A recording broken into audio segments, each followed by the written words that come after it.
بسم اللہ الرحمن الرحیم۔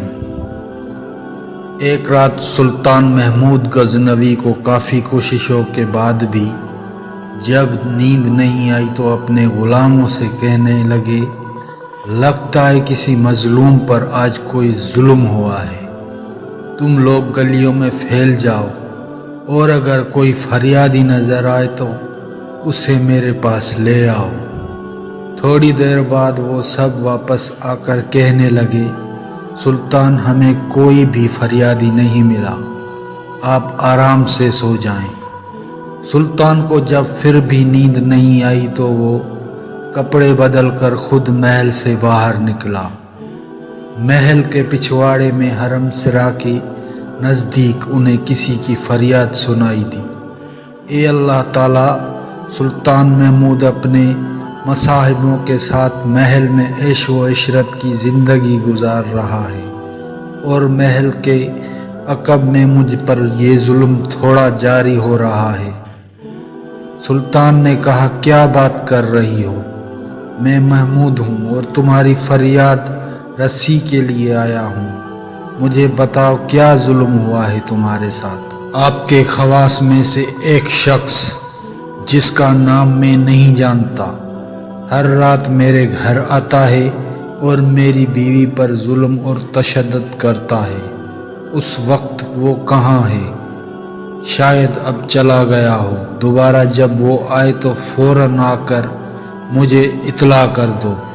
پھر سلطان نے محل کے دربان کو وہ شخص دکھایا اور کہا کہ جب بھی یہ دربار آئے اسے سیدھا میرے پاس پہنچا دو، اگر میں نماز کی حالت میں بھی ہوں تو پرواہ مت کرو۔ اگلی رات وہ شخص سلطان کے پاس آیا اور بتایا کہ وہ شخص اس وقت اس کے گھر میں ہے۔ سلطان اسی وقت تلوار ہاتھ میں لیے اس شخص کے ساتھ چل پڑا۔ جب اس کے گھر کے قریب پہنچا تو اس سے کہا کہ گھر کے سارے چراغ بجھا دو، پھر اندھیرے میں ہی اس کے گھر میں گھس کر اس شخص کا سر تن سے جدا کر دیا۔ پھر سلطان نے حکم دیا کہ چراغ روشن کر دو۔ اس شخص کا چہرہ دیکھا اور وہ سجدے میں گر پڑا۔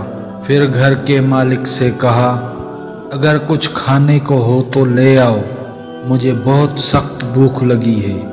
آپ جیسا سلطان مجھے غریب کے گھر کا کھانا کھائے گا؟ جو کچھ بھی ہے لے آؤ۔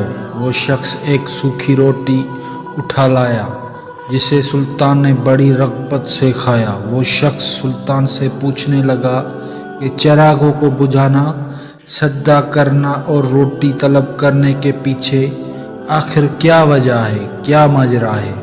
سلطان نے فرمایا، میں نے جب تمہاری داستان سنی تو سوچا کہ میری سلطنت میں ایسا ظلم کرنے کی ہمت صرف میرے کسی بیٹے کو ہو سکتی ہے۔ اندھیرا کرنے کو اس لیے کہا تھا کہ پدرانہ شفقت میرے انصاف کے راستے میں حائل نہ ہو جائے۔ چراغ جلنے پر جب میں نے دیکھا کہ وہ میرا بیٹا نہیں ہے تو میں سجدہ شکر بجا لیا۔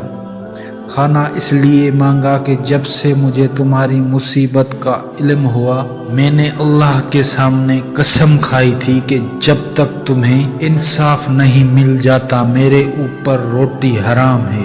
اس وقت سے اب تک میں نے نہ کچھ کھایا تھا نہ پیا تھا۔ تو دوستو، ایسے ہوتے ہیں اصلی حکمران۔